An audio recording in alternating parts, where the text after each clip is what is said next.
Good evening and welcome to the latest edition of the Kenny and Renny podcast.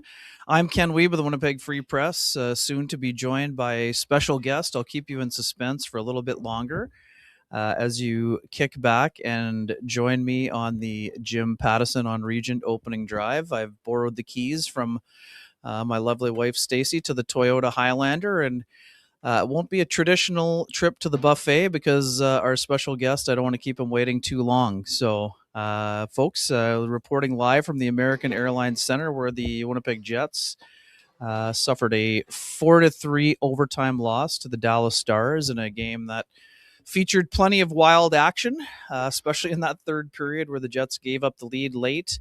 Managed to find a goal at 6-on-5 from Logan Stanley that caromed in off a Stars player. Only to open things up in overtime where the Jets had a great breakaway chance from Mark Scheifele that was kicked out by Jake Ottinger, allowing Thomas Harley to deliver the GWG at the other end. That leaves the Jets with a 2-1-1 record from this four-game road trip, which included stops in New Jersey against the Devils, the Tampa Bay Lightning, the Florida Panthers, and the Dallas Stars. And it's super interesting. I mean, this game reminded me way more of the playoff series with the Stars than what we've seen from Winnipeg for a good chunk of this season.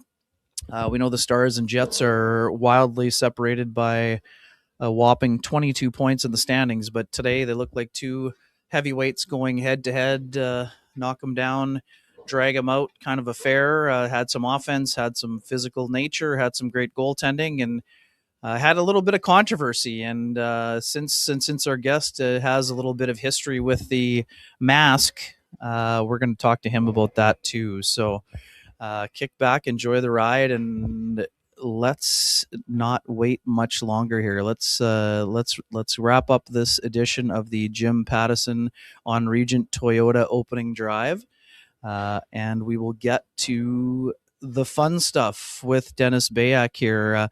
Finding the right vehicle can feel like a big decision, but the team at Jim Pattison Toyota on Regent make it easy. They'll help you find the perfect fit from their wide selection of new and pre-owned Toyotas, all backed by great service and honest advice. So if you're ready for something new, stop by Jim Pattison Toyota on Regent or start your search online at jptoyotaregent.com. And without further ado, welcoming back a familiar voice to many of you, none other than Dennis Bayak. Dennis joining us live from the West Coast. Good evening, sir. How are you doing today? Kenneth, how are you? First, a history lesson. Kelowna is not the West Coast. Okay, sorry. Thank you for that. I didn't do very well in geography, as you just found out. But I'm good. Thank you. Good Yes. to be here. You've lowered the bar. Not just lowered the bar, you put it right on the ground. Well, no, the bar is in a good place. Kenny and friends this week, and I'm sure, even though I can report happily that Sean has arrived in Milano Cortina, Italy. He's fired up for his first Olympics, and he did make it. It's the middle of the night there. He did wake up briefly to catch the end of the game and wanted to tell folks. Say hello, especially to you, Dennis, and yeah, it should be interesting. I mean, I know you've been keeping busy. What stood out to you from this game we just saw at American Airlines Center? Well, pretty good road trip for the Winnipeg Jets. I mean, normally you would look at the teams they had to face on this trip, and to come home 2-1-1, you would think that's a good trip, and it is. But unfortunately, with Utah winning tonight, they don't gain any ground. They went into the game 9 points out, and they're still 9 points out. LA dropped out. Utah jumped in, and that's the problem you face when you have teams in between you and where you want to end up. But it was a really good hockey game. I mean, the games on this entire trip have really been good. Even the Tampa one they lost was a good game. The Florida game was a good game. Was happy for the Winnipeg fans that were at the Florida game, to see a win there, a nice comeback in the third period. And then it was a good game tonight, a typical Winnipeg Jets, Dallas Stars game, back and forth. Big saves, high intensity, some good hits, some good plays. And then when all was said and done, the Rantanen Harley combination that, has kind of been a nemesis for the Winnipeg Jets steps up. But it was a good hockey game tonight. It really was. Yeah, Dennis, couldn't agree more. And again, we try to let folks know how the sausage gets made every now and then, and as you already know, but man, for a newspaper guy that already had a 7:30 start working against that started at 7:40, a game tying goal at about 9:58 made for a little bit of a late rewrite. And I have to thank my colleague Mike McIntyre from the Winnipeg Free Press, who touched up a few things as I hustled down to the room to do the interviews. But yeah, I mean, I wrote it like this is like getting in the hot tub time machine back to May, Dennis. I mean, Yeah. in domination station, and there's Thomas Harley. Now again, obviously the stakes aren't as high. Harley ended the Jets season in Right. game last year in overtime, but man, a lot of parallels in that game, including the series. I mean, like the series was kind of like this, pretty much even Steven, even in shots after the first, second, and third periods, back and forth game. Each team had the lead, only to cough it up momentarily. And at the end of the day, it was just a highly entertaining game from two teams that have now played 3 1-goal games this season. And even a similar script for the Winnipeg Jets. The power plays in the first period, they have some great chances, don't score. Dallas gets the power play, comes back and takes the lead. Jets come back, and then before Stanley scores the tying goal late, Kyle Connor has the great look that goes off the crossbar, and you think, okay, here we go again. But then Stanley does tie it, and then Scheifele gets the breakaway in overtime, as you mentioned, and Ottinger makes the big save, and Dallas comes back and finds a way to win the hockey game on something you saw Connor Hellebuck at the end of the game, a snap, and that's kind of a play on words there, because I think it was the snap on his face mask that had come off on a previous shot, right. And I think he felt the play should have been whistled down, and he should have been allowed to get that repaired and looked at, and that didn't happen. A tough call for the referees. It's a game in overtime, especially 3-on-3. It's fast, and they don't know how serious it is. Is it going to affect him making a save or not? Do we blow it down? Do we not blow it down? Scheifele has a breakaway. We can't blow it down now. And then all of a sudden back they come, and the next thing you know, it's over. But yeah, you know what? It was a good hockey game. We saw a lot of star power on both sides, and it was a gritty game in front of the net. We saw a lot of that, as you should at this time of the year. Certainly Dallas, points wise, is a far better team, but the Winnipeg Jets hung in there right with them, right to the bitter end, and now it's critical for them to go home. And it's tough. You're back from that road trip. Montreal will beat them into Winnipeg tonight, because Montreal played in Minneapolis. And so they'll be there waiting for the Winnipeg Jets to come home. But they need to get themselves ready for that game against Montreal on Wednesday and try and pick up 2 more points and try and hang in the fight here. Yeah, Dennis. I mean, and that's the thing with this play, with the mask especially. Like, Connor doesn't want it blown during the breakaway, right? I mean, This is the one thing where I know Jets fans are thinking, they'll think back. I mean, and I'm pretty sure you were here for it. I mean, the Jamie Benn special, yes, stick across the mask and goal is allowed to stand. And I mean, we know what that led to. That led to the Connor Hellebuck, present PowerPoint presentation to the National Hockey League. So, I mean, his other option would have been to just flip the mask off. Right. But then you run the risk of the referee giving you 2 minutes for delay. So you're kind of caught between a rock and a hard spot, and away you go. Because the minute that mask is off, play is going to get whistled down. That was his other option. But then, like I said, you run the risk of the referee calling 2 minutes for delay of game, and now you're shorthanded in overtime. But it's a bang play, and it's tough to make those calls. But initially, when I saw it, I was almost wondering whether there was a bad line change by the Dallas Stars, because somebody jumped on before somebody got off. In fact, it might have even been Harley coming off the bench. And that's what I thought that was maybe what the controversy was all about. But after the post-game interviews, it became apparent that it was about to buckle. And the other thing too, Dennis, I mean, I don't know how long they stuck with the camera work, but man, this was an animated discussion with Hellebuck. Oh, yes. He took the mask off, and he went with the referee all the way down the ice. I mean, this was heated for folks who might have turned away as soon as the goal was scored. Man, I mean, everyone in the press box, I mean, yes, we're trying to finish the stories and writing, but we're like, man, what's going on with Hellebuck here? I mean, it was heated, and we know that Connor Hellebuck feels strongly, A, about goalie interference, and B, about protection for goaltenders. So that was something else. I mean, obviously Adam Lowry, handled it in a composed manner, and sort of Scott O'Neill, but that was a a vintage Connor Hellebuck.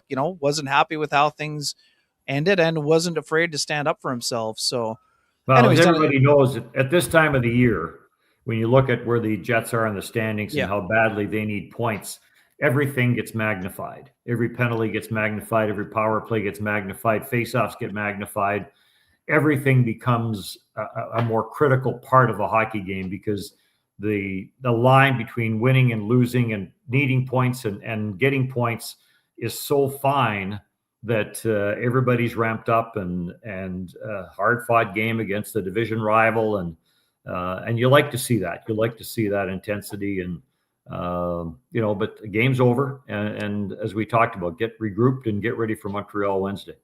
Certainly interesting. Before I get to you, I know I said you were looking sharp, and that's because you're a guy who has shopped at Vittorio Rossi in the past, Dennis, where the good folks, you should, folks that are watching, head down to Vittorio Rossi, tell them Kenny and Renny sent you, and they'll make sure you're looking sharp like Dennis did throughout his National Hockey League career, especially with those times with the Winnipeg Jets.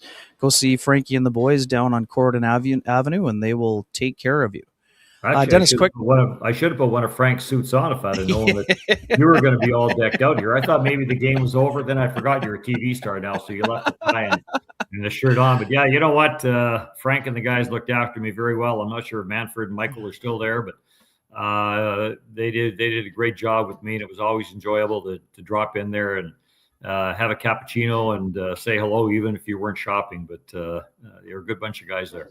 Good humans for sure. And we'll get back to the game in a second, Dennis, but just curious for your thoughts. I mean, Jeremy Swayman, the third member of Team USA, certainly in the news today for the goalie fight with Andrei Vasilevsky. Today we had Jake Ottinger and Connor Hellebuck going head-to-head in a fantastic game, which we know Bill Guerin and the management team and the coaching staff would have all been keeping a very keen eye on. All three guys basically... not just similar numbers, almost identical when it comes to goals against average and save percentage. What's your gut tell you about what we might see as Team USA gets rolling here for Game 1 of the Olympics? Well, just as we talk about Jordan Binnington, because of the Four Nations getting the start for Canada, even though his numbers aren't what the Kempers are and what Logan Thompson's are, the same thing with Team USA. I mean, do you look back at the Four Nations and say, this is what Connor Hellebuck did for us, so we're going to give him, pretend we're going to make him the incumbent, and he's going to get the start in the first game. So, but they'll have to make that decision. And again, good decisions, tough decisions, but good ones to have. I mean, certainly good goaltending on Team USA. You mentioned the three guys, and I mean, Swayman wore a left hand from Vasilevsky that I'm not sure he was expecting. I didn't see the whole Swayman interview, but the first thing should have been, I didn't know that Vasilevsky was a lefty. And that, but you know what? It was a great game, just because it got away from Tampa right off the start, right. And then they came back and then the goalie fight at center ice. And, I love the way they got out of the pile. Right. And got away from everybody else and made sure their masks were off, and Swayman got rid of the stick and they dropped them and away they went. So it was good. But yeah, you know what? I would expect, my gut would tell me that Connor Hellebuck will get the start in Game 1 for Team USA. Yeah, I'm thinking the exact same thing. And Dennis is someone who had plenty of experience in the Western League. Not necessarily with goalies going at it, but that must have reminded you of some of those camps where the young up-and-comers gave the old helmet twirl at center ice and wanted to get at it in an effort to try to make the team. Well, you always had the guys who waited till everybody else was over.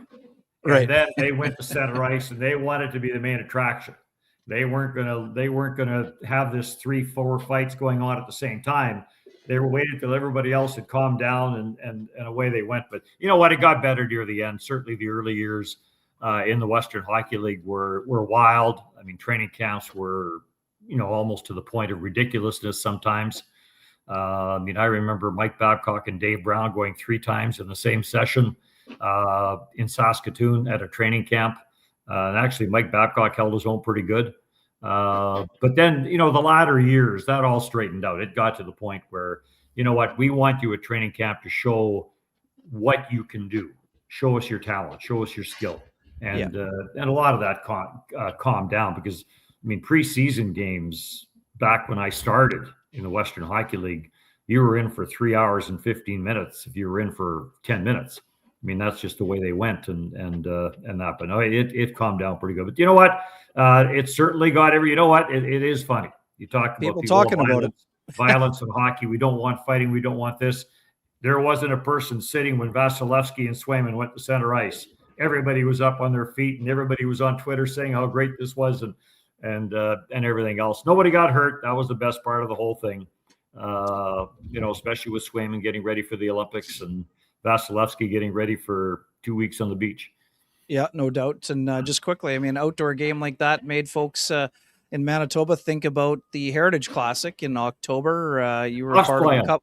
You're exactly the big fella. Let's start there. And I also have to tell you before we really get going, there have been a few suggestions in our chat room that maybe one Dennis Bayak step behind the bench of the Jets alumni team. What do you think about that? Might we see you at Investors Group?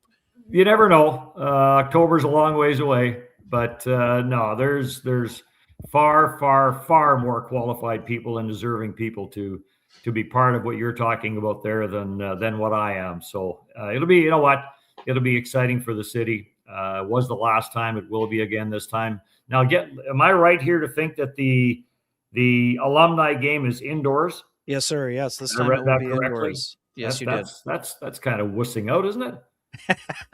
It's a good question. I still have a few questions that we need some answers for, but as you mentioned, I think it'll be excellent to see Dustin Byfuglien. I did see him at the Hockey Hall of Fame festivities there. He was briefly got to say hello. He was there to support Duncan Keith. He was also in Chicago for that event, and I got to tell you, I'm sure you saw it, but man, when they showed the lineup on the scoreboard inside Canada Life Center, with the big fella having some highlight reel plays, the place went pretty bonkers. Yeah. What do you think it'll be like? I mean, you saw Dustin at its peak Byfuglien mania. Fans never really got a chance to say goodbye to him. What do you think it's going to be like for them to have a chance to see him and give him a proper send off, if you will? I think going into that weekend, if you did a survey of a lot of fans, what are you looking forward to? It's going to be Dustin Byfuglien. And maybe I'm over-exaggerating it and overstating it. I just think it's going to be a huge ovation for when he comes on the ice. If he does, I'm sure you guys will all be after him for some media availabilities. Buff can be Buff. If you get him on a good mood, he'll be great. True. If you don't, you never know what he might tell you. He'll give you the Marshawn Lynch. I'm only here because I don't want to get fined. As long as we stick together, things will be okay. Exactly. But no, you know what? I think the city of Winnipeg will be very, very excited to welcome Dustin back. He understands that. I think he's going to embrace it, and I think the whole weekend is going to be a terrific weekend. Maybe a much younger lineup than what we saw in the last alumni game in Winnipeg. Now, those guys, despite being older, did play outside. Hint, hint, message to all those guys. But not a lot of shifts for Gretzky, though, from what I recall. Yeah, exactly. More time on the bench and more visiting. Yeah. So it'll be different, but you know what? I just think the city will be excited to see the guys back. Even to see Mike Keane, lace them up again for the other guys. I hope Brian Skrudlin comes, and some of the other guys. So I think it'll be a fun event, but I do think the city will embrace the return of Dustin Byfuglien. Yeah, Dennis, I mean, you were there from the beginning, 2011 for the 2.0 era. I mean, what's it like to see, Andrew Ladd, Brian Little, Blake Wheeler, all being alumni? Here we are 15 years in, it'll be 16 by the time it comes around. But, what does that make you think of? Well, it does. It takes me back to it, and it's a bit of an anniversary year for the Winnipeg Jets. It does take you back to that first year, the excitement in the city, even going back before that. Go back to the announcement. Yeah. And that May weekend in Winnipeg, when the announcement was made official, and the NHL, the team was coming back to Winnipeg. So the Atlanta Thrashers were moving to Winnipeg. The excitement started then, and it never let up. Never forget the weather on opening weekend. It was like October 7, 8, 9, and the temperature was in the 30 Celsius. And all these people had come from other parts of Canada with heavy clothes and heavy jackets, and thinking October in Winnipeg, they must not have heard of the Weather Network by then. And it was a great weekend, and away we went from there. So, they lost that opening game, but still the excitement was what you would expect. And away they went from there. I think the lockout took some of the zip out of some of the fans. That was unfortunate. And then they got back, and away they went from there. And then, to have the run of 2018, which was terrific. You still go back to Game 6 at home against Nashville. If they win that and give themselves a few more days off, but that's woulda, shoulda, coulda, and hindsight. So you go from there, and then last year's run and everything else. So it'll be exciting. Dennis, I've known you for a long time. I don't think I've ever asked you this. I know where I was on the night that the Stephen Brunt report came up on the Globe and Mail. I was at my friend Ray Carrier's house watching a Boston Bruins playoff game. Was mad scramble to find my laptop, trying to piece together where the story was going to go. I'm not talking about the official announcement. I'm talking about the first story. Where were you, and what were your initial thoughts? Did you have any idea it might change your life? No, at that point, absolutely not. Actually, we were still in Toronto, but getting ready to come out west. So a couple days later, we were in Winnipeg. A few days after the announcement was made official that they were coming back, and we were in Winnipeg. So then it just kind of went from there. And one meeting led to another meeting, and then the discussion about where the rights were going to go, what were the TV rights going to be, what were the radio rights going to be, and then it really wasn't until late in the summer when everything finally got finalized and it was official that even though I probably had a real good idea 2 weeks earlier, barring something major, I was going back to my home province. But that whole summer, right from when Stephen Brunt first reported it to the first few comments were not a chance. This isn't happening. Right. And then all of a sudden it picked up steam, and the next thing you know, the announcement was real, and the celebration at the Forks, and way it kind of went from there. So exciting times for sure. And too, how about the going out and seeing the uniform unveil at the military base there too? And thanks to True North and the Winnipeg Jets, I was part of that. That was before I actually had moved back to Winnipeg full time. It was a beautiful day, and I remember having breakfast with Brian Munns and Shane Knighty. And at that point in time, I think Shane was still debating whether he was going to try and look for a contract in the NHL or whether he was going to become an analyst. Right. And he'd made the right decision, even though he probably would have, gotten a contract maybe for the back half of that year or whatever the case may be. And then, of course, just the excitement, with the airplane and the jersey unveiling and the players that were there. You mentioned Andrew Ladd. Andrew Ladd is going into the BC Hockey Hall of Fame here in July. And just a couple of days ago, I was asked to MC the event. So, very cool. Looking forward to that. Josh Green, I was in Toronto when he was there. Josh Georges, I know a little bit because he's a Kelowna guy. So that'll be exciting. But yeah, that day was the unveiling of just that whole time frame was a beautiful day. And then Sarah Lusky and I'll never forget the day before the opening game, we got a chance to go up on the F-17, the CF, I think it was a 17 or 18, the fighter jet, right? And an experience that I will never forget.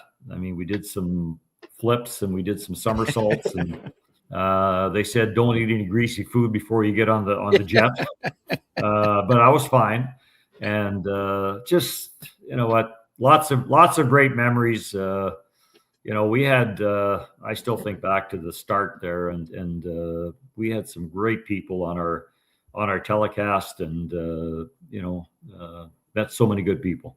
Lots of laughs. Denny, I know you said you handled it well, but when you get up on a plane like that and go through that kind of stunt, we call that on this show the pristine roofing and siding wake up call. And you know what that means. Time to give North End Rick a call at 204-981-7289, or try the office at 204-237-7663.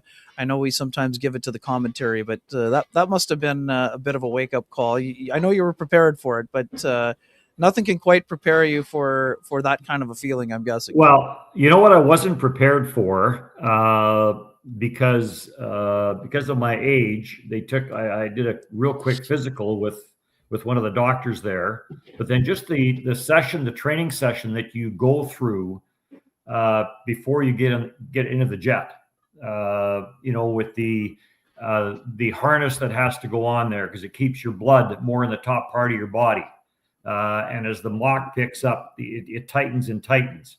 And this was all new to me. I had no idea this was the case. And unfortunately, there were some forest fires at the same time in the north, because it kind of cut into how much time we had. I think initially we were going to go for like an hour, and I think we ended up going for like 40 minutes. Right. But it was a beautiful day. And, I've still got a very, very vivid memory of the loop, and you're totally upside down and looking up and seeing the ground. And, and then a couple of these and everything else. But I appreciate the opportunity. And I debated about it for a couple of seconds, and then I thought, what am I debating about this for? I'll never get a chance to do this again. And so go for it. Right on. Good stuff. Sorry, I've gone a little around the block here. We'll get you back into some of the game thoughts here. Dennis, Cole Perfetti, obviously not the start to the season that he wanted, Dennis. I mean, a high ankle sprain has something to do with that, certainly. You've been around a lot of hockey players, and you know that this isn't an injury that you just come back and snap your finger after 6 to 8 weeks and you're back to 100% here. But what are you seeing from him lately? I think that gives him now 4 goals and 11 points in his last 17, scored in consecutive games. And the big thing for me is just to have been a little bit more involved in the play, getting to the hard areas. Today's goal is a beauty in the great precise passing from Velarde, but you got to find that quiet zone in front of the net. His assist is just as smart. It's a shot pass off the right pad. Beautiful play there. But what are you seeing from Cole's game as he's starting to get things turned around of late here? Well, 6 weeks with an ankle sprain is different than 6 weeks with a shoulder injury. Yeah. Because you can skate, you can, do almost anything that involves your fitness level. Whereas if you got that sprained ankle, which he had, and that's unfortunate, because you went into the start of the year and there was this hype that he was going to be a nice fit with Jonathan Taves on that second line, and then all of a sudden, bang, it doesn't happen. And then he sits out, comes back, and now by this time you're behind everybody, and somebody has moved up into your spot, and eventually he got back into that, and then it just didn't go for him. I don't know what, and there is a stat out there as to how many goalposts and crossbars a player hits during the course of the year, but my guess would be that he's up there with most players in the National Hockey League, and had lots of great chances, didn't finish. And then, like any player, not just a young player, you start to squeeze the stick, you start to question your confidence, even though when you look at his history, lack of scoring has never been an issue. And yet you get in the National Hockey League, maybe Nick Ehlers with his speed opened up some ice for Cole Perfetti last year.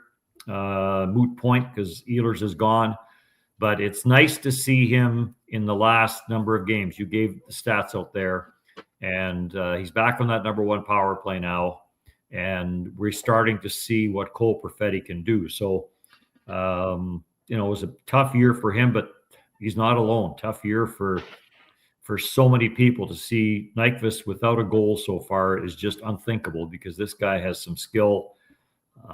Could play the game, has played the game, and just can't seem to find a way to score. And then that's been the issue. I mean, other than that top three, and then Morrissey's come on. But for a while, Logan or Stanley was your fourth highest goal scorer on the team.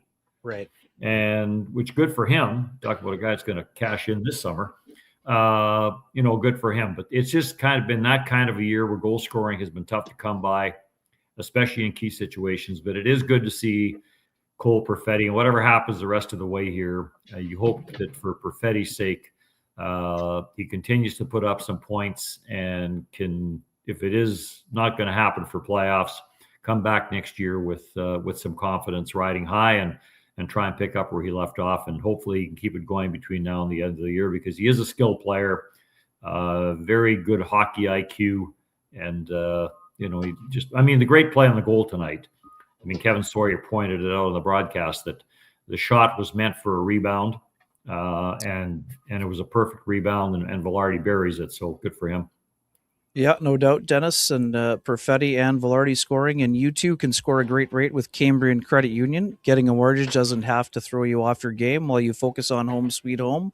Our friends at Team Cambrian Credit Union take care of the mortgage part with their low rates. Whether you're looking for a new home, renewing, or making the switch, Cambrian is your mortgage MVP. They can help you make the next season of your mortgage path easier and help you save money. That's what we call a win. Head to cambrian.mb.ca/rates for more. And we'll get a quick one more hit here. Denny, for Sweet Lou, if you have realty needs you'd like to have met, contact our main man, Lou Ferlin at Roll LePage Dynamic Realty. 204-791-9971 or at the office, 204-989-5000. His email is lou@louferlin.ca. That's LOU@LOUFURLAN.ca. Lou Ferlin, excellent realtor, excellent human being, and excellent supporter of the community, including this podcast. Spoke with Sweet Lou today. He's been enjoying the Jets season, despite the results that have been a little bit different. Now, Dennis, you touched on some of the struggles, and I got to tell you, I had it was a brief chat with Gus Nyquist this morning. You can understand he hasn't, all we've heard, he's a great person, and I think he's done a great job handling an incredibly hard situation. 12 of 14 healthy scratches is not easy for anyone, whether you're 22 years old or 36 years old and have been in the league forever. This is a 5-time 20-plus goal scorer, 2 seasons removed from his career high of 75 points. But he's kept a great attitude. It's been challenging. His wife and kids are back home. He's been here on his own, but managed to push through. Made a great play on the game winner the other night. What are you seeing from his game? Maybe especially in the last, it stands out to me is that, New Year's Eve, there's a chance in the waning seconds. He's on the ice in a 6-on-5. He beats the goalie, Cam Talbot, but clangs it off the iron. I mean, here's a guy who's gone, I think it's now 41 games without a goal if you count the playoffs with Minnesota, but he still is able to create some offense. And for a team that's struggling to get offense, like, he's the kind of guy that might be able to get going here. What are you seeing from him and how he's handled a tough situation? Well, the example you just gave is what his season has been. There has been opportunities where if that puck goes in, it kickstarts him and away he goes, but it doesn't go in. And now, I guarantee you it was a difficult decision for Scott Arniel to pull him out of the lineup for the first time, because you sign this player as an unrestricted free agent because you know what he can do, and it's just not working. And then eventually you do it because you think maybe the one game from not being in the lineup will kickstart him and get him to see something different. Maybe that will help his game. And then after that, it doesn't go. So then you really have no option but to try and find some other players, that maybe can find some offense. And it's been hard on him. It really has. I know it has. I haven't talked to him. You have, but we've talked to players over the number of years that are offensive players that it just, for whatever reason, it just goes south on you. And he's at that age where it's not going to get any easier. And, so now you start questioning yourself. Has age caught up with me? Are my legs gone? Are my hands gone? And you start questioning every part of your game. And you need some 3 good games in a row to get that out of your system and get going again. So not easy. It's difficult on him. And that's what you look at, there's other guys. When you look at their goal totals, more was expected, not only from them, but the team expected more from them. There's a lot after that top three offensively that would like to have produced a little bit more than what they have. Yeah, and that's the other part too, Dennis. I mean, you've been around in the game for a long time. I mean, last year it seemed like almost every player in the lineup is posting career high totals, and this year it's sort of been a lot of either regression to the mean or kind of law of averages or whatever else. I mean, how do you try to explain what you've seen in terms of, not just the individual performances, but having so many players kind of go cold at once? And the Jets have been mostly a one-line hockey team now. Two lines on some nights, but there haven't been a whole lot of nights where all four lines have been going. I mean, how challenging has that been to witness? Well, it is, and it's hard to put a finger on it. And if there was an easy answer, they would have figured it out by now. And that, but one game leads to another, especially maybe, and it might even be more complicated this year because of the condensed schedule. Right. You don't get the 2 days of practice or the 3-day break where you get a day off, 2 days of practice, and then you play. Yep. And you can maybe work through, have a couple of real good practices, and that's what you take into the game. You take in, geez, I've had 2 really good practices here. Let's get this game going. You don't have that. You're going into that next game thinking, I had 3 great chances in the last game and never scored.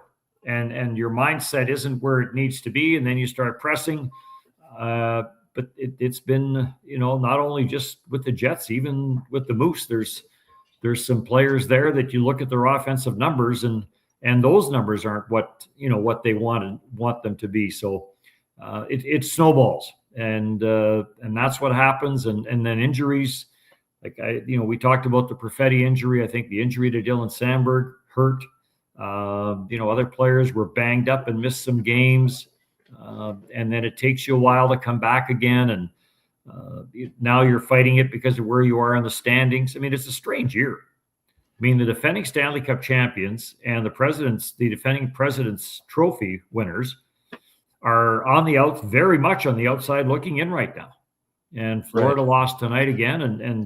And we talked about this before. The Jets won, but despite the fact that they won, they're still 9 out because Utah won. And that's a situation you put yourself in when you have that many teams in between. So it's been a strange year for the Winnipeg Jets, and I feel for the organization because they made so many strides last year with the record that they had and the success they had, and then it's got to be mind-boggling to sit back and see what's happened in some games where it looks like you've got a 2-goal lead and you're off to a victory, and then all of a sudden something happens, and next thing you know, you're either in overtime and losing in overtime or winning in overtime, whatever the case may be. They have not been able to get on that roll, and it just hasn't happened. Last year it did. They got on runs right at the start of the year, had the great run. And even this year, you talk about them being 9 points out. If you look at that 11 games where they didn't pick up a win, if you add 4 or 5 points in that 11 games, all of a sudden you're right there with Nashville and San Jose and everybody chasing Anaheim, Utah, and LA and for those wildcard spots. But again, woulda, shoulda, coulda, and ifs and buts. But it's been a tough year. Yeah, Dennis. I mean, the other part. Today's another example. Overtime used to be the Jets' superpower. You get Scheifele, Connor, and Morrissey out there, the game often never got past the first minute. Yeah. And Hellebuck going down. Right. You know what? And Eric Comrie is a very, very capable goaltender of the National Hockey League. And yet Hellebuck goes out and he goes through a stretch where he can't find ways to win, whether it's lack of goal support, whether it's a bad bounce, whether it's an off night, whatever the case may be. Everything just snowballed, and the condensed schedule didn't help that. No doubt. Okay, Dennis, we're going to hand out the Flame and Comfort Award here to Phyllis. Sal Monson shows great composure on the ice when he's out there, and I sure haven't seen many mistakes at all from him. That is the Flame and Comfort Award of the good variety, Dennis. That's your KNR Hot Take, brought to you by Flame and Comfort, Manitoba's premier supplier of fireplaces, wood stoves, inserts, and everything hearth-related. After 15 years heating up your world, Flame and Comfort has moved to 1465 St. James Street. You'll find it will be one of the most impressive showrooms in Western Canada. You don't need your hot takes to keep the warm feeling inside. Visit Flame and Comfort. What are your thoughts, Dennis, on Elias now Solomonson? We're going with Elias now. He's updated us on the pronunciation guide. Obviously, especially, we know the first couple games there were lots of good signs from him, but also a couple hiccups, as you would expect from someone playing their first few games.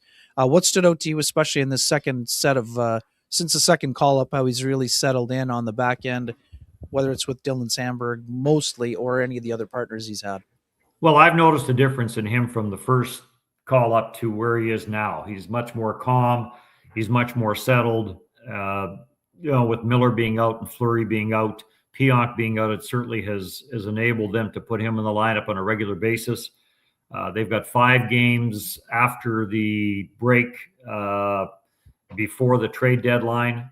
I think they'll go with the lineup that they think can give them the best chance to win. Neil Pionk should be back after the Olympic break and ready to go, so he'll be in the lineup. So then they'll have some decisions to make for a few games and then decide where they want to go. And I think it might be a little bit too early to say the 2 points on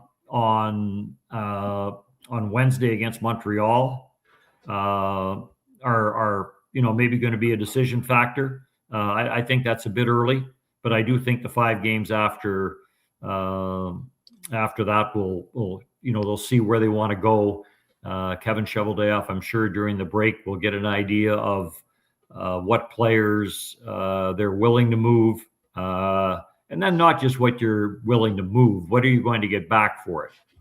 And then if indeed they get to that point, then I do think that we'll see some players from the Moose maybe come up and get an opportunity. I mean, team-wise, the Moose have been okay, but Brad Lambert's had a tough year. Chibrakov's had a bad year. I mean, it's offensively, and I shouldn't say bad year because I haven't seen them play, so I should clarify that right off the hop. I'm just going by the stats. Yeah, no doubt. But certainly it's going to be. You're bang on. I mean, from talking with people, scouts, that yes. I mean, I think there's been signs for Lambert, especially lately. I think Chibrikov, Dave Manuk is at a lot of the games from Legal Curve. Yeah. He mentioned that was Chibrikov, one of his best games of the year. But I mean, for guys who started the year in the NHL, they haven't been putting up the kind of numbers they need to in order to force their way onto the NHL roster. Well, and if you're those players, I mean, you understand where the Winnipeg Jets are in the standings and what they're going through and what these next 5-6 games are going to mean, because they have to be playing with the mindset that if indeed they do trade 2 or 3 players, I want to make sure that I'm the guy that's getting called up. Right. I want to make sure that I give them every reason to say this is the guy that deserves to get called up right now. So, but again, that's all going to play itself out. It's tough decisions for Kevin Cheveldayoff and his people, because you're right at that point. Tough to make up 9 points, at this time of the year to the end of the schedule. Stranger things have happened. You look at what the Buffalo Sabres have done. Yep.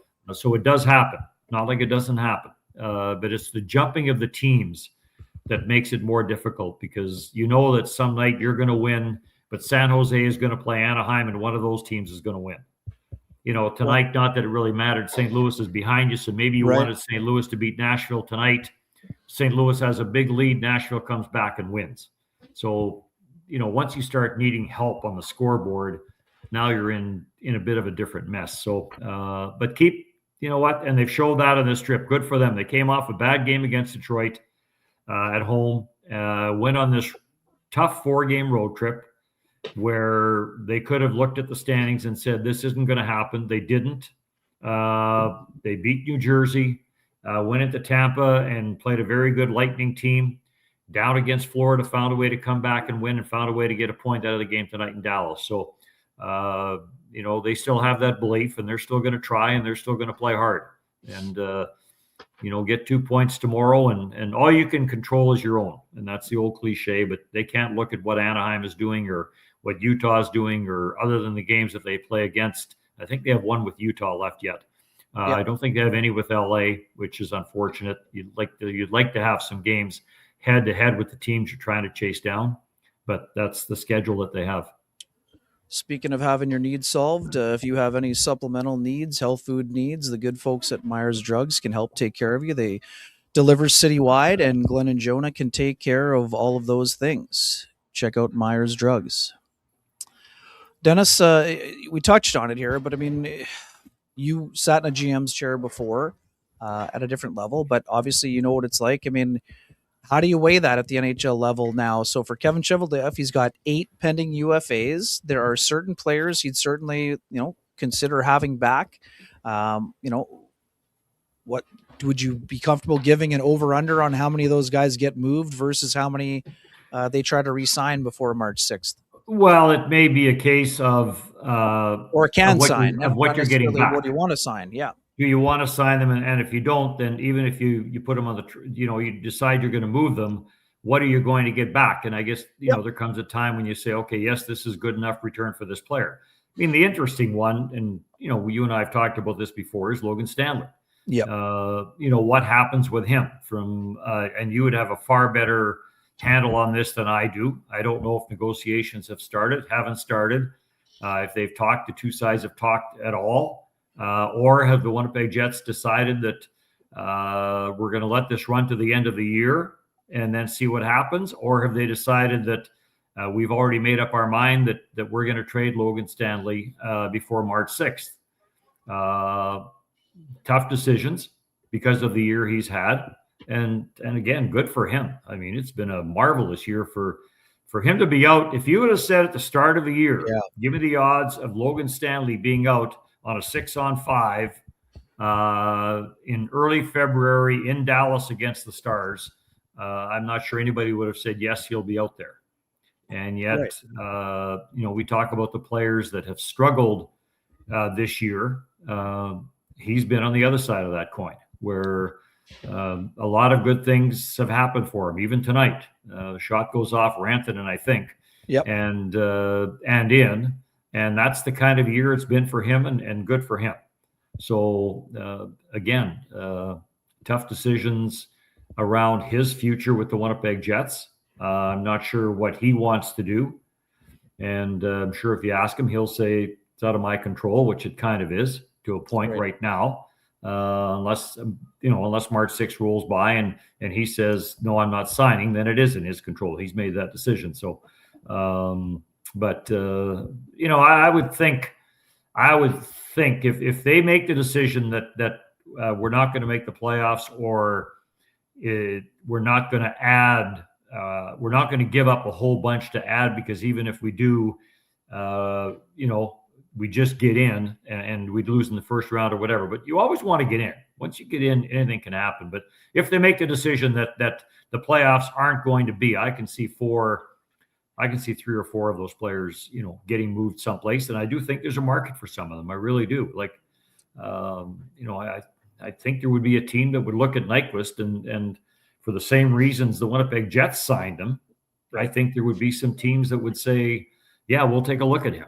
But again, I'm just, I'm playing general manager now. So.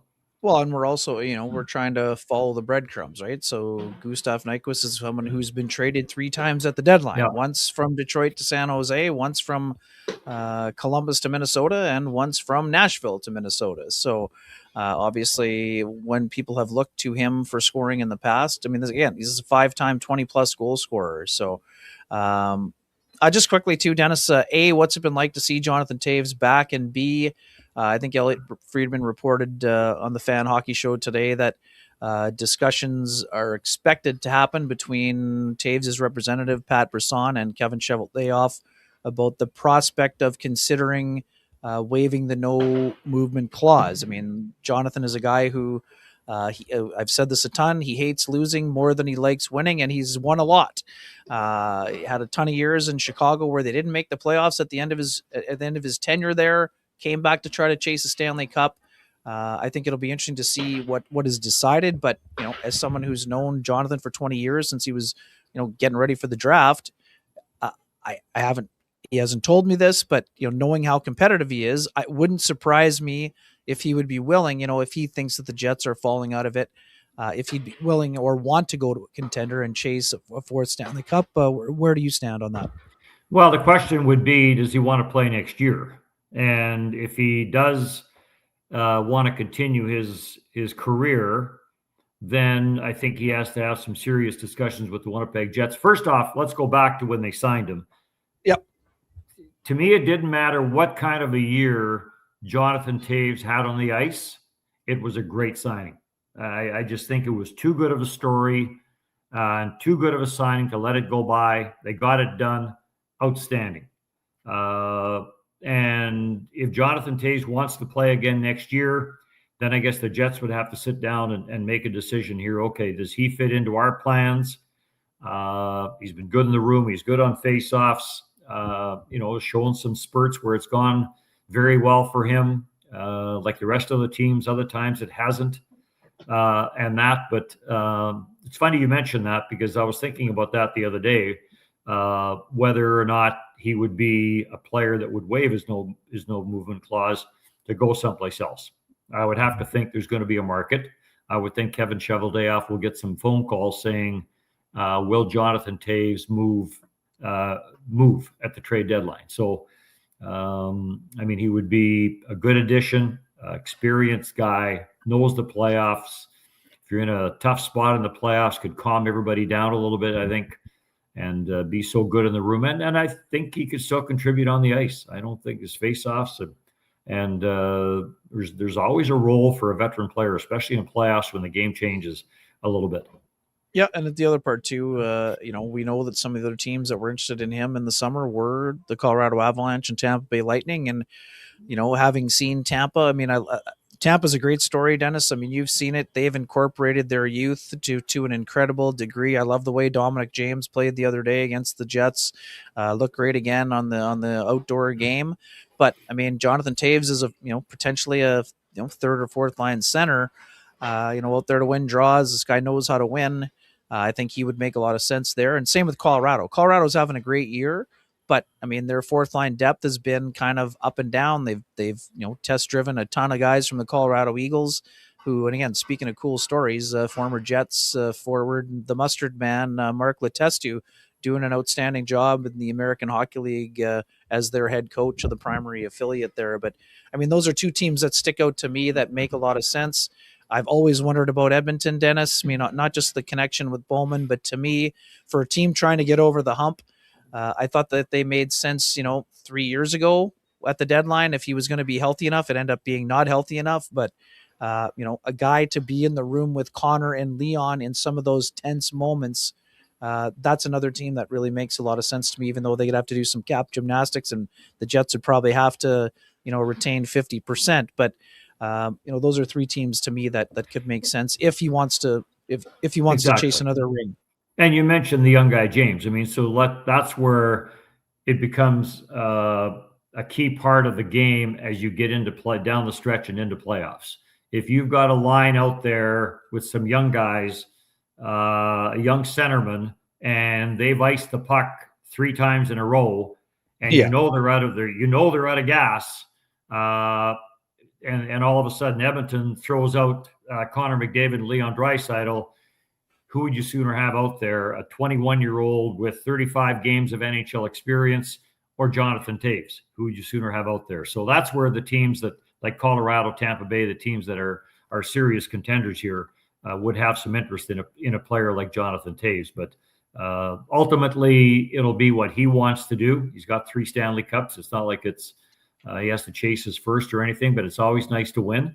And there'll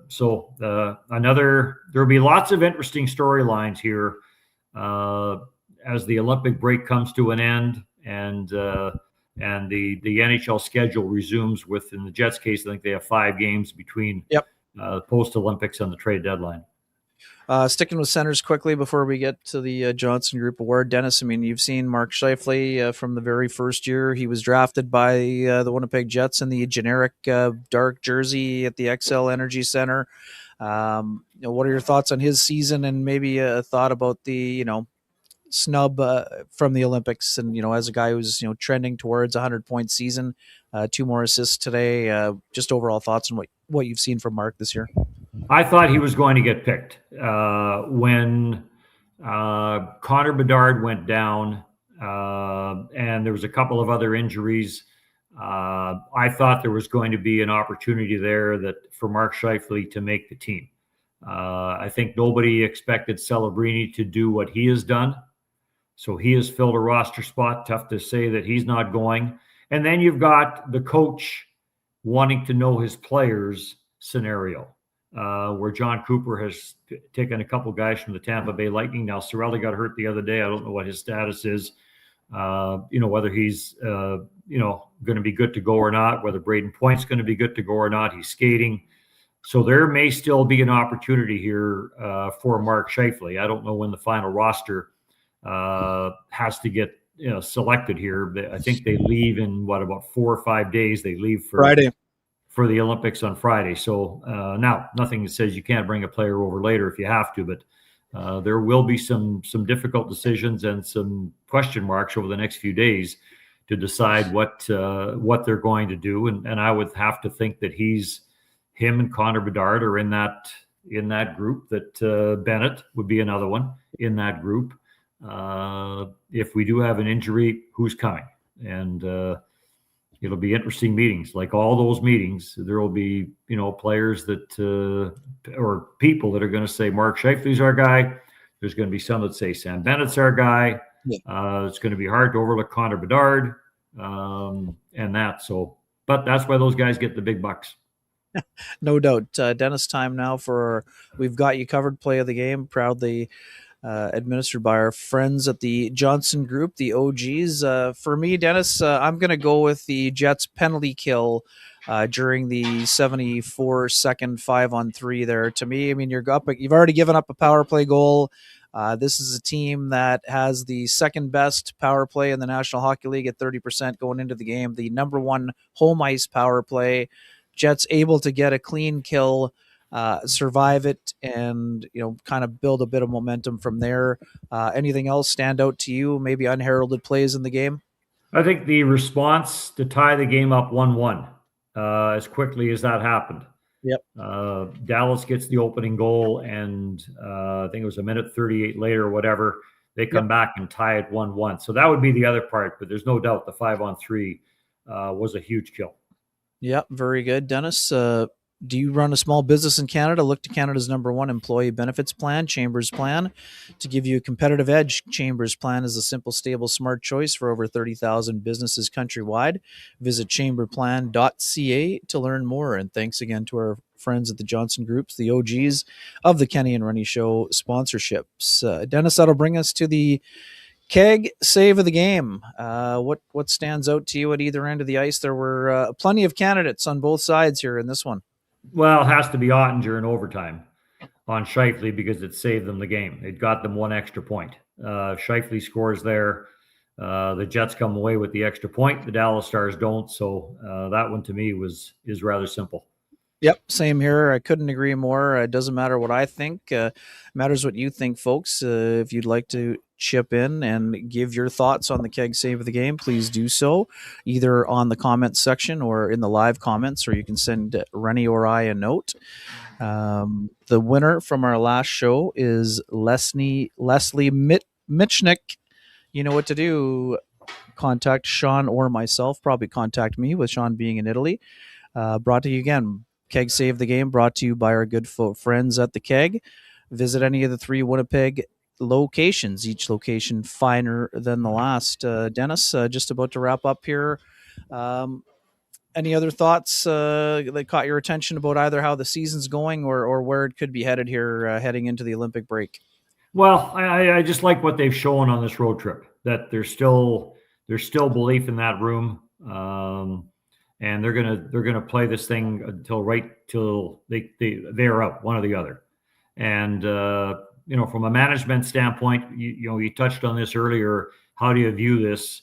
When we used to sit back, I don't know how many times we would do the rest of the schedule. Now there's still Right. quite a few games left. Usually we did this with about 8 or 10 games left or 15 games left, and you'd go through everybody you were in a battle with for a spot. And okay, well, they're going to lose this game. We'll win this game. They'll win this game. We'll lose this game. And then you saw where it all came out. But so that's going to be the interesting part. Things will calm down because everybody get wrapped up in the Olympics here, as we should. It'll be really exciting. You have some very good teams, not just Canada and the U.S. Czech has got a good group of people there. Finland, Sweden are always tough, and that. So it's Kevin Shoveldayoff and his people. My recommendation would be take a few days off here after Wednesday to just decompress and calm down a little bit, because it's been difficult, and go from there. And then after a week goes by of maybe a little bit of relaxation, as best as you can under the circumstances. Let's be realistic here. There's not a lot of relaxation that's available. Right. Decide where you want to go and see what you think, and get a good handle on, okay, these are the guys we'd be willing to move. This is what we can get for them, and get your ducks in a row, and then kind of go from there and see what the 5 games before the trade deadline brings, and go from there. And then you got to make the decision about Logan Stanley as to what you want to do with him. Right on. And last one, since you mentioned the Olympics, with all due respect for the good folks on Team USA and Kyle Connor and Connor Hellebuck and Nita Ryder representing the Swiss, what's it like to see Josh Morrissey get this opportunity there? Dennis, I know you were there at the beginning when he was drafted. You saw him break in on a pairing with Dustin Byfuglien. You saw him shift into a shutdown role with Jacob Trouba. You've seen him become a top 10, top 5 even NHL defenseman. What do you think it's going to be like watching him in Italy? It's funny. I was at the Rockets game, Kelowna Rockets, who were hosting the Memorial Cup. I was at their game the other night against Prince George, and there was Prince George has a couple of fairly high draft picks, so there was lots of NHL scouts there, and we were having a conversation about the Winnipeg Jets and about the Olympics and everything else that went along with it. And they got talking about Josh Morrissey and exactly what you just said, how Dustin Byfuglien was his partner, Dustin leaves. Jacob Trouba was his partner, Jacob Trouba leaves. And so Dylan DeMello comes in there and is filled in admirably. But you would like to see a big name. And again, what do? Just pull somebody out of the air and say you're going to be a top 25-minute game defenseman? But you know what? Happy for Josh Morrissey, such a class individual, such a good player, and really good for him to get into that dressing room with all these. It didn't finish well for him with the Four Nations, with missing the game. Yep, but good for him. Yeah, good for him to be in amongst all these stars.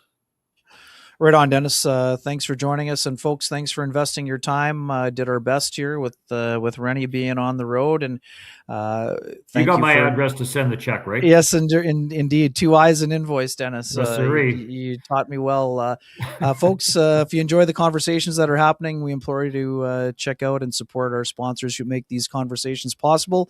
That's Jim Pattison Toyota on Regent, the good folks at Vittorio Rossi Cambrian Credit Union, our main man Lou Ferlin, the good folks at Pristine Roofing, Myers Drugs, Johnson Group, the OGs, the good folks at the Keg, and the folks at Flame and Comfort. Thanks again. We'll do this again on Wednesday after the final break before the Olympics. And thanks again for my good friend Dennis Bayak for being with me in the co-host chair. Have a good night, everyone. Ken, you take care. Enjoy the Olympics. Thanks, my friend.